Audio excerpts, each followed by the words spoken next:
नमस्कार दोस्तों, स्वागत है आप सभी का न्यूज रूम में। ना सौरभ द्विवेदी ना सुधीर चौधरी, मैं आपका अपना किशोर चौधरी। स्टार्ट करते हैं हम आज की न्यूज। तो आज की जो इंपॉर्टेंट न्यूज है वो सुप्रीम कोर्ट का वर्डिक्ट है जम्मू एंड कश्मीर पे, वो हम डिटेल में डिस्कस करेंगे और आज की सारी न्यूज देखेंगे। तो आज की हमारी न्यूज एक तो ये है कि नीति आयोग ने अनवील किया delta ranking for aspirational block program first time पे। अभी तक करते थे एडीपी, एस्पिरेशनल डिस्ट्रिक्ट प्रोग्राम के लिए। ठीक है, तो कौन करता है? नीति आयोग। आगे देखेंगे डिटेल में। सुप्रीम कोर्ट का जजमेंट, एमपी के नए सीएम, ऑस्ट्रेलिया जो है जो इमिग्रेशन रूल है उसको और टाइटन कर रहा है, पैलेस्तीनियन गाजा का इशू अभी भी चल रहा है, लोग इजिप्ट भाग रहे हैं, और टाटा मोटर ने जो ईवी के रिगार्डिंग चार्जिंग पॉइंट की वो न्यूज कवर करते हैं। स्टार्ट करते हैं हमारा आज का। सबसे पहले जो है नीति आयोग कौन निकालता है, ये एस्पिरेशनल ब्लॉक प्रोग्राम हैंडल कौन करता है? नीति आयोग। और इसकी जो डेल्टा रैंकिंग है वो किसने निकाली है? नीति आयोग ने। इसमें देखो, Tiriyani block of Kumuram Bheem Asifabad district of Telangana and Kaushambi block of Kaushambi district of Uttar Pradesh first और सेकंड रैंक पे है। तो फर्स्ट रैंक पे कौन है, ये चीज ध्यान रखना, Tiriyani block of this Telangana. District का नाम याद नहीं रहे भले, ब्लॉक याद रखना तिरियानी। ठीक है, और सेकंड पे कौन है? कौशंबी ब्लॉक। ठीक है, याद रह जाएगा। तो ये फर्स्ट टाइम में ऐसा आपने किया है। ठीक है, और इसमें अगर देखना है तो एबीपी प्रोग्राम के बारे में, ब्लॉक एस्पिरेशनल ब्लॉक प्रोग्राम, ये स्टार्ट हुआ था अभी इसी साल जनवरी 2023 में नीति आयोग के द्वारा। ठीक है, on the line of aspirational district programme.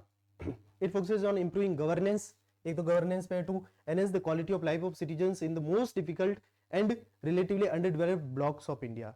तो ये वो ब्लॉक्स हैं जो कि बहुत ही अंडर डेवलप्ड है, जिनको डेवलपमेंट की बहुत ज्यादा नीड है।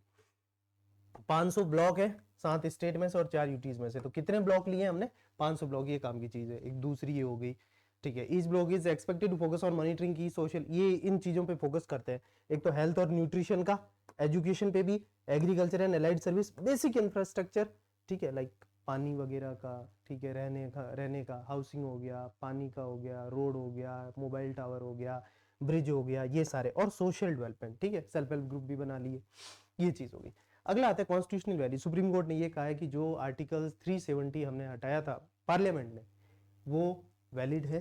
ठीक है, उसके अलावा जल्दी से वहां पे इलेक्शन करवाओ और उसको स्टेट हुड बनाओ। अभी वो यूनियन टेरिटरी बना हुआ है तो उसको स्टेट बनाओ, लेकिन लद्दाख भले ही आपका यूटी रहेगा, कोई दिक्कत नहीं है। ठीक है, तो उसी के रिगार्डिंग ये डिटेल में न्यूज है।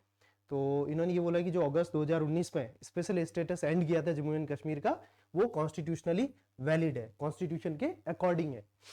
उसके अलावा 5 जज बेंच ने चंद्रचूड़, ये लोग थे उसमें। ठीक है, इन्होंने कहा क्या कि स्टेट हुड जो है वो जल्दी से जल्दी लाओ, उसको जल्दी से वापस स्टेट हुड बनाओ और उसमें इलेक्शन कराओ।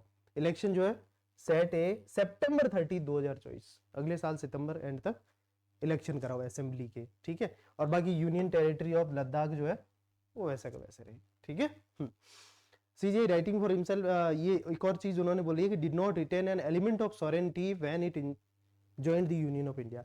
जब ये यूनियन ऑफ इंडिया का पार्ट बना तो ये अलग से कहां से सोवरेन रह जाएगा, ये कहना है सीजीआई साहब का।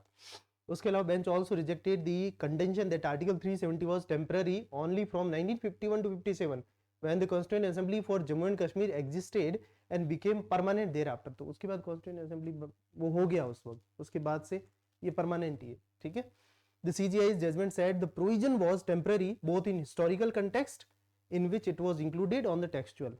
वो उस समय लिखा हुआ भी था टेक्स्ट में भी कि भाई ये टेम्पररी है, और वो टेम्पररी था हिस्टोरिकल में भी। Article 370 the CJI's ruling said was introduced to serve two purpose, दो पर्पस के लिए बनाया गया था। एक तो ट्रांजिशनल पर्पस, अभी नया नया ज्वाइन हुआ है तो हमें थोड़ी आजादी दो। ठीक है, to provide an interim arrangement until the constituent assembly of the state was formed and could take a decision on the legislative competence of the union on the matters other than the ones stipulated in the instrument of accession and ratify the constitution। कि भाई हमें जो है हमारा अलग से security system हो वगैरह, सारा जो भी इंडिपेंडेंस मांगी थी वो सारे पे काम करने के लिए, लैंड वगैरह सारा। And second temporary purpose N interim arrangement in view of the special circumstances because of the war condition. तो एक तो ये था कि हम हमारा जो भी कॉन्स्टिट्यूशन बना है उसको इंप्लीमेंट करें, और दूसरा वॉर भी चल ही रहा था पाकिस्तान के साथ हमारा continuous. On textual reading, the ruling relied on the placement of the provision in Part 21 of the Constitution, which deals with temporary and transitional provisions. The marginal note of the provision which states temporary provisions with respect to the state of Jammu and Kashmir temporary लिखा है clearly। ठीक है, वहां पे and Article 370 and by 1 which state became an integral part of India upon the adoption of the constitution. Constitution बनने के बाद, और हमारे कॉन्स्टिट्यूशन में आर्टिकल 370 में लिख दिया है, तो सीधी सी बात है कि आप हमारे कॉन्स्टिट्यूशन के अंडर हो, आप हमारे देश के अभिन्न अंग हो गए. While ruling that the president had the power to issue a notification declaring that Article 370 Clause 3 ceases to operate without the recommendation of the Constituent Assembly. लिखा है कि प्रेसिडेंट अगर नोटिस निकाल देगा तो कॉन्स्टिट्यूंट असेंबली जम्मू कश्मीर की उसकी अप्रूवल की कोई नीड नहीं है. The court referred to constitutional orders issued from time to time with regard to Jammu and Kashmir and said this indicates that the gradual process of constitutional integration was ongoing. The declaration जो constitutional integration था धीरे धीरे वो चल रहा था. The declaration issued by the president under Article 370 Clause 3 is the culmination of the process of integration and as such is a valid exercise of power. तो ये चीज जो है सारा जो भी कॉन्स्टिट्यूशनल खेला गया था अगस्त 2019 में वो सारा वैलिड है. फिर नए एमपी के सीएम बने, क्या नाम है, मोहन यादव. अगला है Australia Titans student visa rule. अब वहां पे जो है इस साल करीब 5 लाख समथिंग कुछ जो है स्टूडेंट गए, इतना सारा हो गया, तो बहुत ज्यादा हो गया है. तो इसलिए थोड़ा सा स्ट्रिक्ट करेंगे रूल्स को ताकि ये जो इमिग्रेंट है वो कम हो और वहाँ का वो जो लोग हैं उनकी जॉब वगैरह खतरे में है, उनकी कल्चर वगैरह खतरे में. तो उसी को देखते हुए इन्होंने कहा है कि हम आधा कर देंगे माइग्रेंट. 5 लाख लिए थे, अब हम 2.5 लाख ही लेंगे. It would Titan visa rules for international students and low skilled workers. Low skilled नहीं, हाई स्किल्ड वाले आ सकते हैं और पढ़ाई में भी जो बहुत ही अच्छे हो. And how its migrant intake over the next 2 years as the government looks to overhaul what is said to be a broken migration system. ठीक है.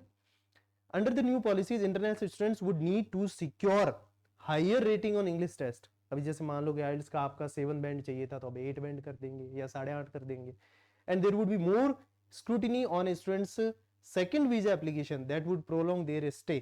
अब मान लो फिर से वीजा लगा दे कि मैं और यहाँ रुकना चाहता हूँ, तो उसको ढंग से देखेंगे कि जरूरत है कि नहीं है. प्राइम मिनिस्टर ने कहा है कि migration number needed to be wound back to a sustainable level, क्योंकि अभी 5 लाख से ऊपर जा रहे हैं. एडिंग हर साल 5 लाख से ऊपर आ रहे हैं, हर साल.